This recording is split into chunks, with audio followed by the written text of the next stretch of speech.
ایک اور آخری بات کہ جب نبی علیہ الصلوۃ والسلام کے ساتھ ایسی محبت ہے تو پھر اس کی ایک علامت یہ بھی ہے کہ کثرت الصلاۃ والسلام علیہ، نبی علیہ الصلوۃ والسلام کے اوپر کثرت سے صلاۃ والسلام پڑھنا، درود شریف پڑھنا۔ چنانچہ قرآن مجید میں اللہ تعالیٰ ارشاد فرماتے ہیں ان اللہ و ملائکتہ یصلون علی النبی یا ایھا الذین آمنوا صلوا علیہ وسلموا تسلیما۔ تو ہم بھی کثرت سے درود شریف پڑھیں، اللہم صل علی سیدنا محمد وعلی آل سیدنا محمد وبارک وسلم۔ سید القراء ابن کعب رضی اللہ عنہ نبی علیہ السلام کی خدمت میں حاضر ہوئے، اے اللہ کے حبیب صلی اللہ علیہ وسلم، میں آپ پر تیسرا حصہ اپنے وقت کا درود شریف پڑھنے میں لگا دوں؟ نبی علیہ السلام نے فرمایا تو زیادہ کرے گا تو تجھے زیادہ فائدہ ہوگا۔ اے اللہ کے حبیب صلی اللہ علیہ وسلم، میں 2/3 حصہ درود شریف پڑھا کروں؟ نبی علیہ السلام نے فرمایا زیادہ پڑھے گا تو زیادہ نفع ہوگا۔ انہوں نے کہا اے اللہ کے حبیب صلی اللہ علیہ وسلم، پھر تو میں پورا وقت ہی آپ پر درود شریف پڑھوں گا۔ قال، نبی علیہ السلام نے اس کے جواب میں فرمایا کہ اذن یغفر ذنبک وتکفی ہمک، اگر تو ہر وقت مجھ پر درود شریف پڑھے گا اللہ پھر تیرے سب گناہوں کو معاف کر دیں گے اور تیرے تمام غموں کو اللہ ختم فرما دیں گے۔ عمر بن خطاب رضی اللہ عنہ فرماتے تھے الدعاء والصلاۃ معلق بین السماء والارض، دعا اور نماز آسمان اور زمین کے درمیان معلق رہتی ہیں، فلا یصعد الی اللہ منہ شیء حتی یصلی علی النبی صلی اللہ علیہ وسلم، یہ اس وقت تک اوپر قبولیت کے لیے نہیں جا پاتی جب تک کہ ان میں نبی علیہ السلام پر درود شریف نہ پڑھا گیا۔ اسی لیے ہر دعا سے پہلے بھی درود شریف پڑھنا چاہیے، بعد میں بھی پڑھنا چاہیے۔ نبی علیہ الصلوۃ والسلام نے ارشاد فرمایا الدعاء بین الصلاتین لا یرد، کہ 2 درود شریف کے درمیان جو دعا مانگی جاتی ہے اس دعا کو رد نہیں کیا جاتا۔ ایک حدیث مبارکہ میں نبی علیہ السلام نے فرمایا من صلی علی فی کتاب لم تزل الملائکۃ تستغفر له ما دام اسمی فی ذلک الکتاب، اگر کوئی بندہ لکھ رہا ہو اور لکھتے ہوئے نبی علیہ الصلوۃ والسلام کا نام نامی اس میں گرامی آ جائے اور وہ نام نامی اس میں گرامی کے ساتھ صلی اللہ علیہ وسلم لکھے،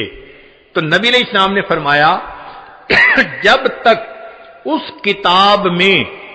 میرے نام کے ساتھ یہ درود شریف لکھا رہے گا اس وقت تک ایک فرشتہ اس کے لیے استغفار کرتا رہے گا۔ اللہ اکبر کبیرہ۔ ابن مسعود رضی اللہ عنہ فرماتے ہیں کہ نبی علیہ السلام نے فرمایا اول الناس بی یوم القیامہ اکثرہم علی صلاۃ، کہ جو بندہ مجھ پر سب سے زیادہ درود شریف پڑھتا ہوگا وہ پھر قیامت کے دن میرے سب سے زیادہ قریب بھی وہی بندہ ہوگا۔ ابوبکر صدیق رضی اللہ عنہ نے ایک عجیب بات فرمائی، فرماتے تھے کہ الصلاۃ علی النبی امحق للذنوب من الماء البارد للنار، کہ جس طرح ٹھنڈا پانی آگ کو جلدی بجھا دیتا ہے، درود شریف کا پڑھنا انسان کے گناہوں کو اس سے بھی جلدی بجھا دیتا ہے۔ تو درود شریف پڑھنے سے انسان کے گناہ مٹا دیے جاتے ہیں۔ ابو ہریرہ رضی اللہ عنہ فرماتے ہیں کہ نبی علیہ السلام نے فرمایا من نسی الصلاۃ علی نسی طریق الجنہ، جو مجھ پر درود شریف پڑھنا بھول گیا وہ جنت کا راستہ ہی بھول گیا۔ علی رضی اللہ عنہ نے ایک خوبصورت بات کہی، فرماتے تھے واللہ، اللہ کی قسم، اب دیکھیے اللہ کی قسم کھا کے بات کر رہے ہیں، واللہ لولا ما ذکر اللہ ورسولہ فی فضل التسبیح والتکبیر والتحلیل والتحمید لجعلت کل انفاسی صلاۃ علی رسول اللہ صلی اللہ علیہ وسلم، اگر اللہ اور اس کے رسول صلی اللہ علیہ وسلم نے تسبیح، تحمید تکبیر کے فضائل بیان نہ فرمائے ہوتے تو میں اپنی زندگی کے ہر سانس کو درود شریف پڑھنے میں ہی خرچ کر دیتا.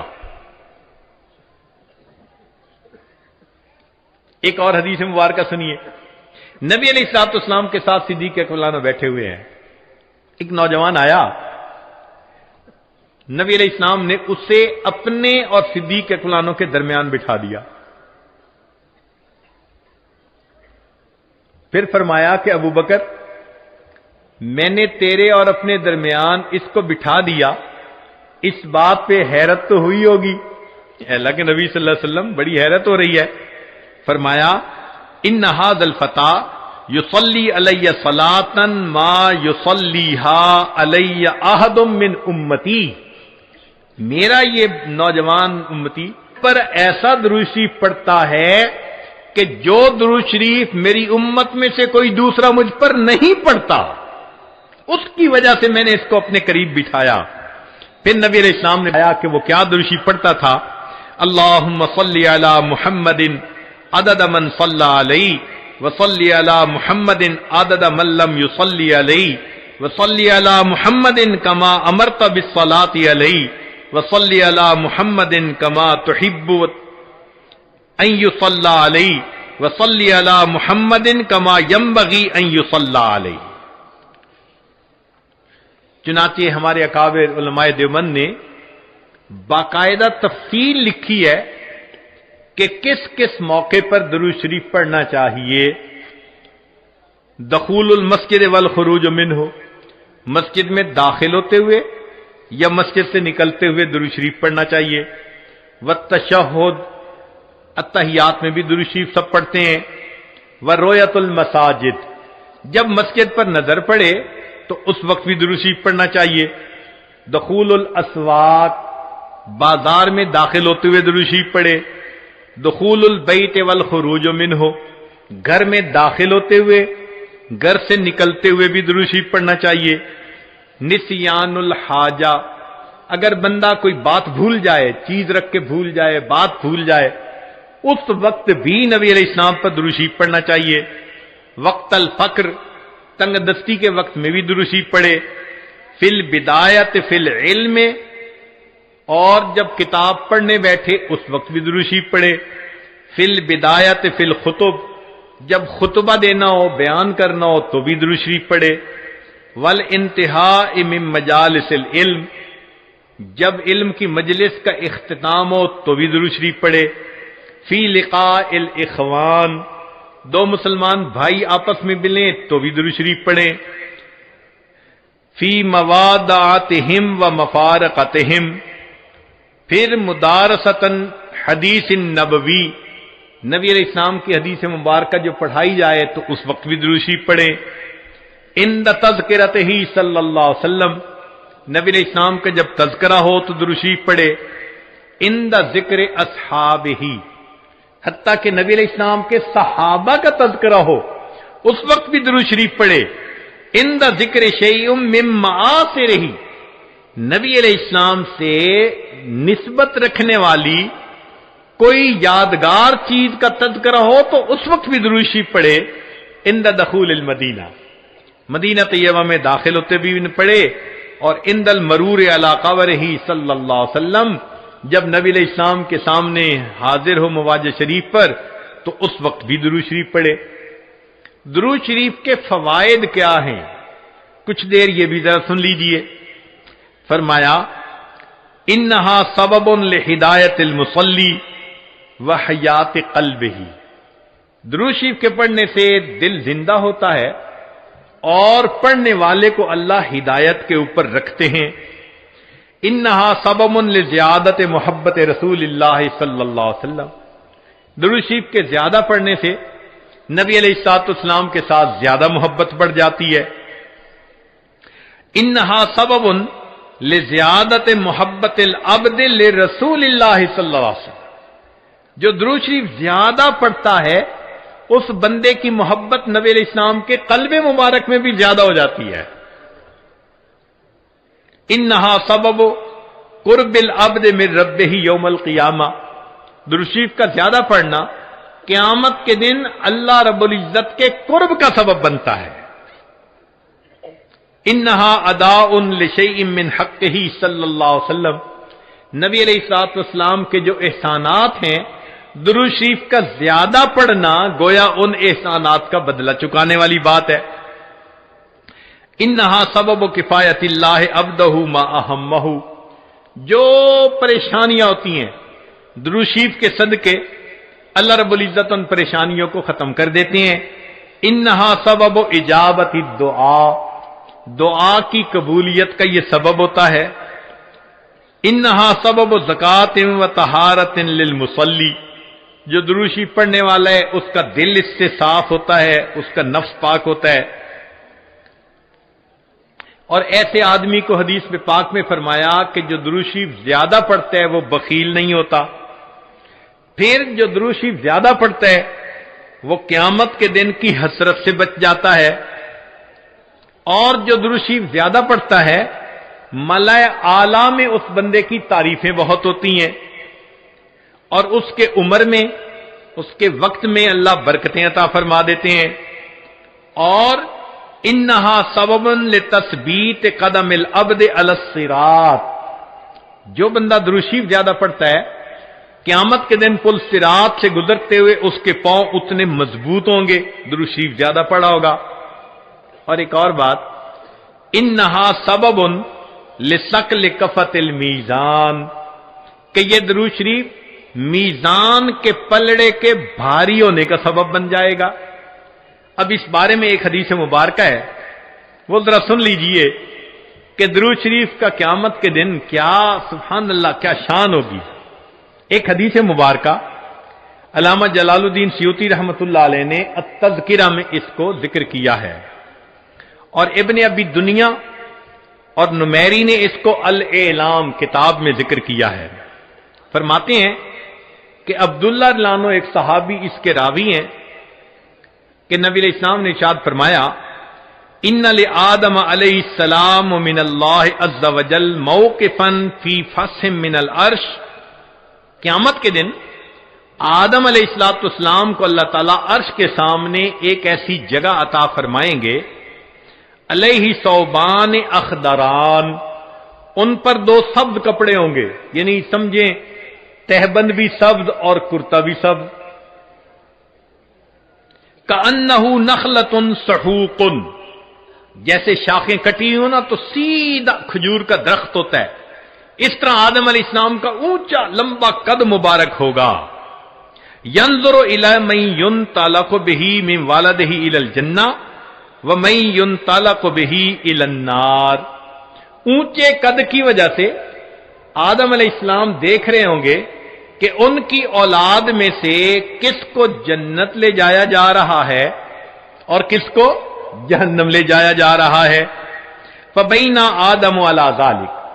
آدم علیہ السلام اس حال میں ہوں گے، اذ نظر الی رجل من امت محمد صلی اللہ علیہ وسلم، کہ وہ نبی علیہ السلام کی امت میں سے ایک بندے کو دیکھیں گے، ینطلق بہ الی النار، کہ اس کو فرشتے گھسیٹ کر جہنم کی طرف لے کے جا رہے ہوں گے۔ فینادی آدم علیہ السلام، تو آدم علیہ السلام پکاریں گے، یا احمد یا احمد، نبی علیہ السلام کا نام پکاریں گے، آپ صلی اللہ علیہ وسلم کا نام محمد بھی اور آپ صلی اللہ علیہ وسلم کا نام احمد بھی، اسمہ احمد، تو آدم علیہ السلام نبی علیہ السلام کا نام پکاریں گے، یا احمد یا احمد، فیقول علیہ الصلوۃ والسلام، اس نام کو سن کر نبی علیہ الصلوۃ والسلام جواب میں کہیں گے، لبیک یا ابا البشر، اے بشر کے والد، لبیک میں حاضر ہوں۔ فیقول،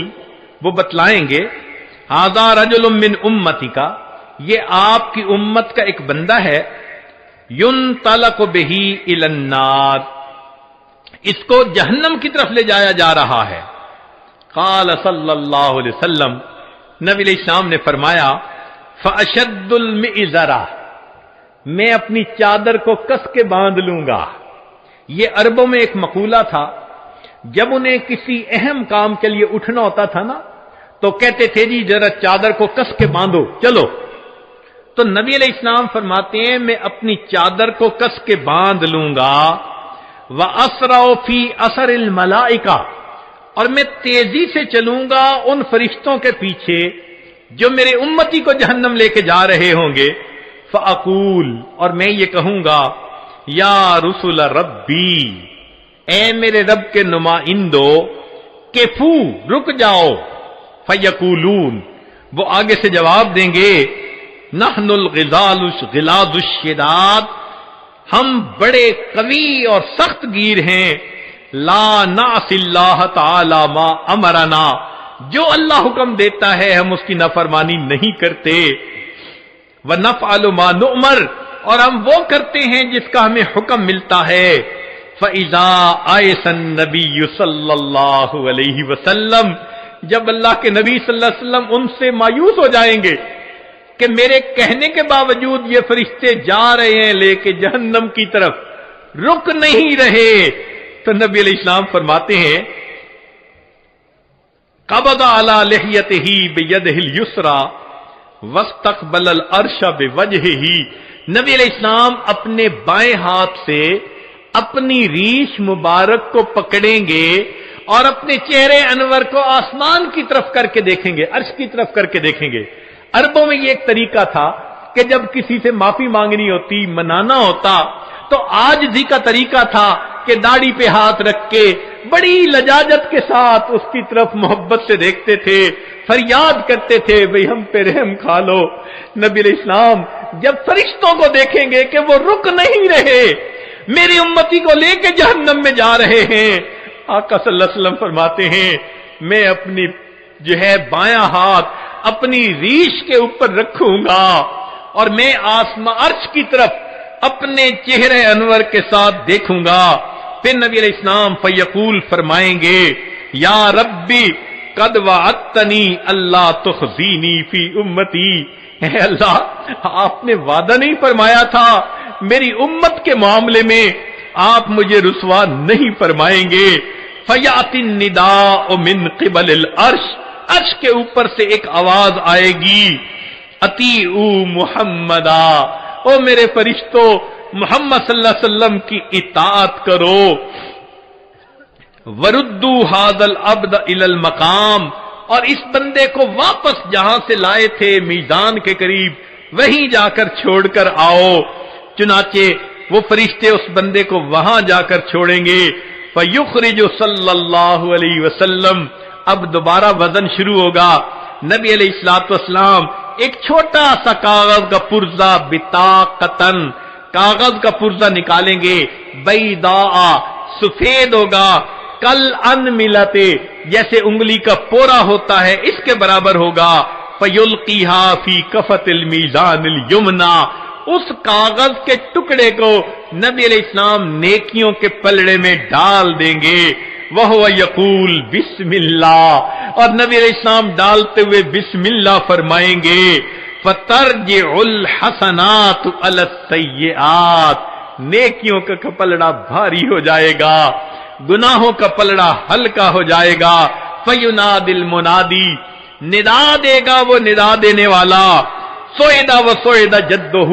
یہ بندہ اس کے اجداد سعید بن گئے، اس کی نیکیاں زیادہ ہو گئیں، وثقلت موازینہ، انطلقوا بہ الی الجنہ، اب اس کو جنت لے کر جاؤ، فیقول یا رسول ربی، جب جنت لے جانے لگیں گے تب وہ بندہ کہے گا، اے میرے رب کے نمائندوں فرشتوں، کیفو، ذرا رک جاؤ، حتی اسأل ھذا العبد الکریم علی ربہ، حتیٰ کہ میں اس کریم بندے سے ذرا معلوم تو کر لوں، فیقول، پھر وہ یہ کہے گا، بے ابی انت و امی، آپ کے اوپر میرے ماں باپ قربان جائیں، ما احسن وجہ کا، آپ کا چہرہ کتنا خوبصورت ہے، وہ احسن خلق کا، آپ کی پرسنالٹی شخصیت کتنی پیاری ہے، من انتا، آپ کون ہیں، فقد عقلتنی اسرتی، آپ نے میرے گناہوں کو مٹا کے رکھ دیا، ورحمت عبرتی، میری لغزشوں کو کم کر دیا. فیقول علیہ الصلوۃ والسلام، نبی علیہ السلام جواب میں فرمائیں گے انا نبیوں کا محمد، میں محمد صلی اللہ علیہ وسلم تیرا نبی ہوں. وہذہ صلاتک، اور یہ وہ درود شریف ہے التی کنت تصلی علیہ، جو تم مجھ پر پڑھا کرتا تھا. وفیتکھا، میں نے تمہیں اس کا بدلہ دیا. احوج ما تکون الیہا، جب تجھے اس کی بہت ضرورت تھی. سوچئے آج نبی علیہ الصلوۃ والسلام پر درود شریف کا پڑھنا کل قیامت کے دن میزان میں نیکیوں کے بھاری ہونے کا سبب بن جائے گا. دعا ہے اللہ رب العزت ہمیں اپنے حبیب صلی اللہ علیہ وسلم کی سچی محبت عطا فرمائیں، ان کا احترام، ان کی عزت اکرام وہ بھی دل میں عطا فرمائیں، ان کی سنتوں کی محبت کے ساتھ اتباع کرنے کی بھی توفیق عطا فرمائیں، اور کثرت سے درود شریف پڑھ کر نبی علیہ السلام کی محبت کو دل میں بھرنے کی توفیق عطا فرمائیں. وآخر دعوانا ان الحمد للہ رب العالمین. ایک اور آخری بات کہ جب نبی علیہ الصلوۃ والسلام کے ساتھ ایسی محبت ہے تو پھر اس کی ایک علامت یہ بھی ہے